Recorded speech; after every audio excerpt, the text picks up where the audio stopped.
Back again with the part two. This is making me realize I probably need a dedicated camera setup and storage. So I ran out of space and had to delete the video after uploading it to get part two going. All right, so yeah, we're gonna go ahead and reassemble this here. That's where we left off at. What I was saying was you want to make sure when you're putting this back in that this is gonna rub a little bit against it and to account for that, and that's okay, you know. So I just push it in a little and it's good to go. So I'm almost thinking maybe like the slop maybe slowly getting canceled out.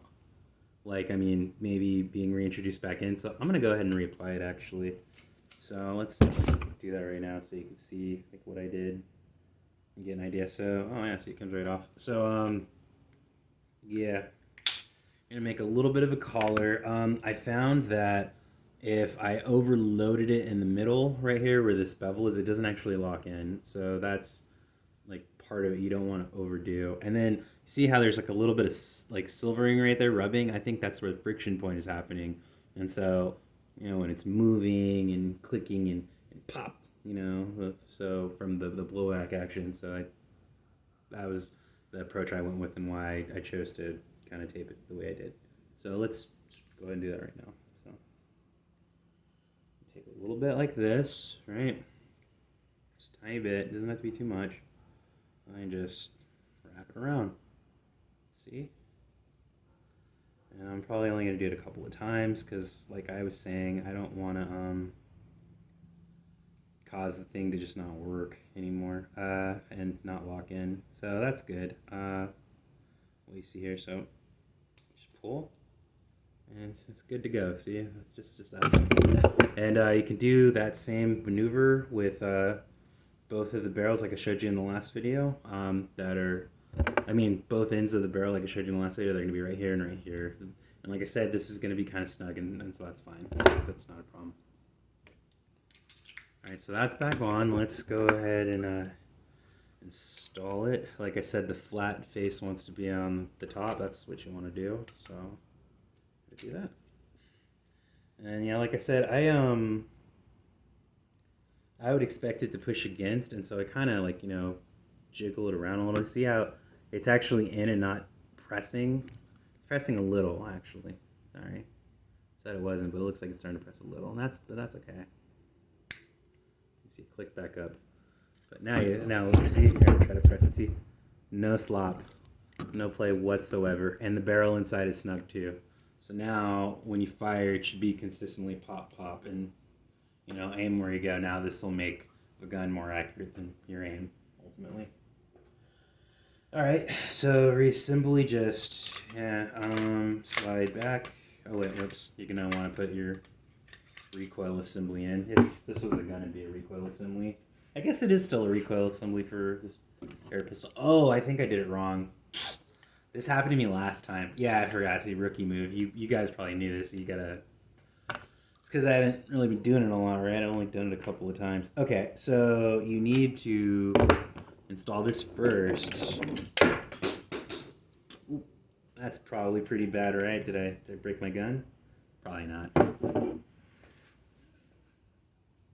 This thing would probably break me before I could break it, right? Okay, so recoil assembly is back in. There we go. Right, and then I like to kind of push down a little and make sure. See, and it's still like good to go. See, it's good. Loctite, and then the spring's down there. All right, so yeah, there we go. So just there you go, and then you're gonna want to push this forward as this is coming back. There you go. It's good to go.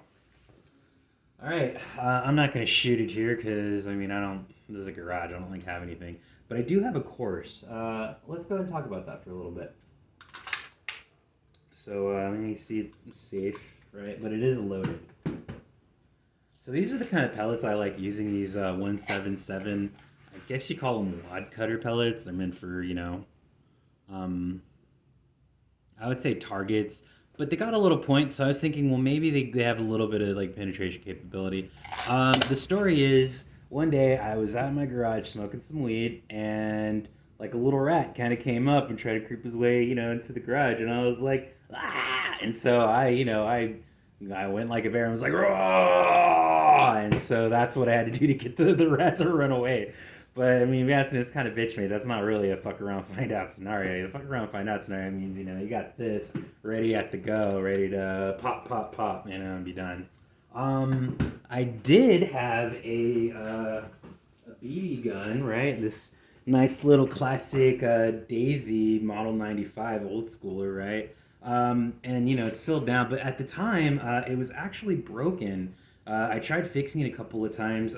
You take these apart and you use like there's a spring tool that's out of the frame. I'll show you in another video. But basically, there's like a seal in here, and that seal needs to be separate from the little pump mechanism, and that's kind of how the air pneumatic mechanism happens. It propels it forward. And, at the time it was just going like if you had like maybe like 3 feet of clearance with like no real penetrating power from this. And so yeah, like I needed a pellet pistol, and so that's the reason why I was like, all right, well, I want something that's not pump, that would be like ready to go, that can fire like instantly. The other thing too is that's a BB gun, and BB guns actually are smoothbore like shotguns. They don't actually have rifling in them. Here, the rifling is the little pattern that you get from what do you want to say, from rifling is what you get from the barrel, on your firearm. I'm trying to show you, but I'm doing a terrible job. Alright, well, another time. I was going to show you an example of a barrel with some rifling so you can see it's just like a little spiral. Like the little James Bond intro is a rifled barrel, if you're old enough or have an understanding what that means. If you're Gen Z, sorry. Or fucked, I don't know. Or an alpha, I'm sorry. Maybe you're not. You got YouTube, figure it out. So yeah, these I did notice that on different pellet guns, because I've actually tried a few of them, they actually show you the type of ideal pellet you're going to want to use. See, they show it right here. I don't know if it's going to be able to come in clearly in the frame, but they show the design. It wants a flat facing front. And yeah, like originally I tried domed pellets. I actually had a different SIG. I had the P226, the slightly cheaper one, but I actually broke it.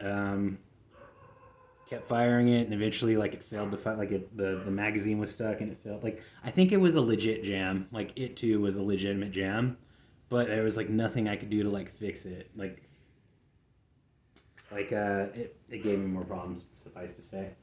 The last thing that Starscream and I would like to talk to you about is this reflex sight. I am so excited to give this a whirl and give this a try.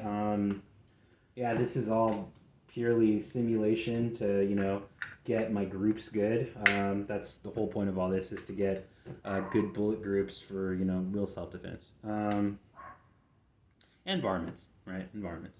So yeah, like I said, I am stoked to give this a whirl. I will possibly give you a review on this later.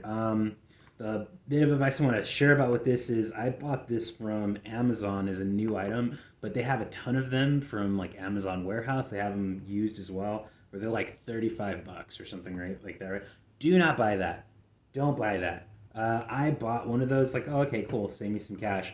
Well, the problem was I bought that and it only came with the red dot. It did not come with the mounting plates. And I hope you've seen other videos at this point, but if you haven't, thank you for the first one. So this mounting plate actually doesn't...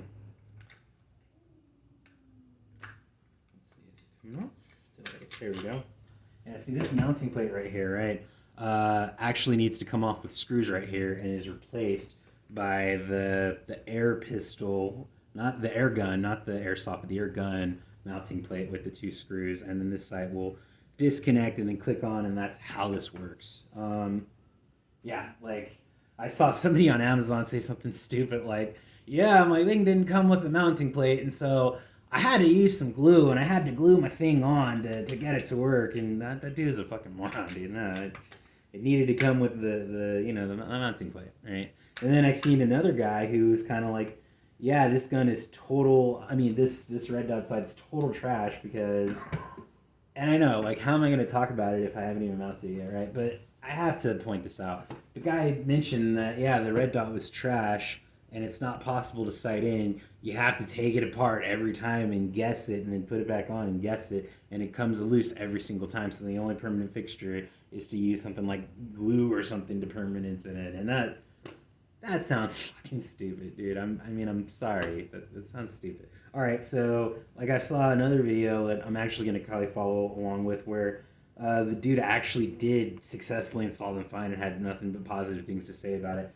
And I think what it boiled down to was that the rear sight itself is part of installing it. And so you're like, well, how do I lock this in? How do I lock them, within removing the thing? And I think my point is that you're gonna dial this in, and then once this is dialed in, like it's a rigid fitting mounted thing. Like once it's dialed in, it should remain dialed in. Like you're not gonna need to fiddle with it or adjust it. It'll be dialed in. You'll be able to loosen it. You'll be able to tighten the screws, and it'll be done. Like that's my expectation of this. If it turns out that I'm mistaken, I will go ahead and amend that. I'll make a video saying, "Hey, I'm sorry. I was right," and I will point out this is trash. But I don't think this is trash. I think this might be pretty rad for what it is and what it is. Oh, and this right, this is so awesome. This is like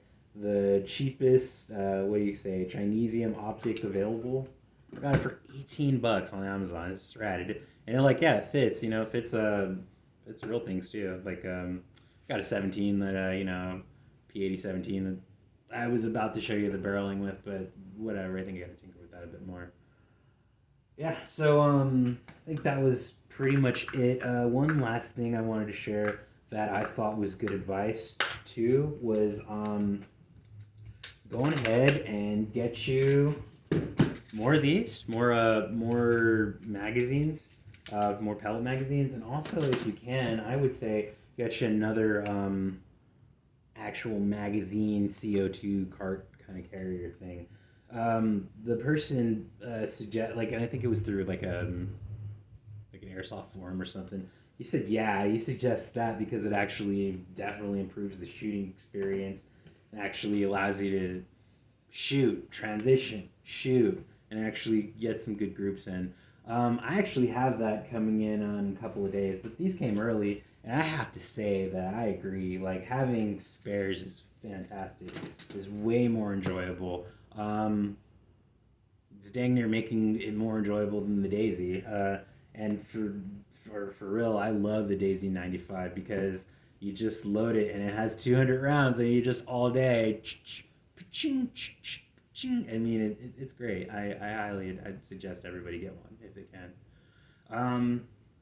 Yeah, so I think that's all I got to say. Next time, maybe I will go over shooting with it and my practice and kind of what I go with. I usually like to go at 10 yards and 25 yards. I mean, that's kind of crazy. It's a bit of a curvature thing. It doesn't necessarily go straight like it would with even a 22 or even a 9. And so, yeah, that's a fun challenge. Yeah. Thanks for having me, and I hope y'all have an excellent life. Take care.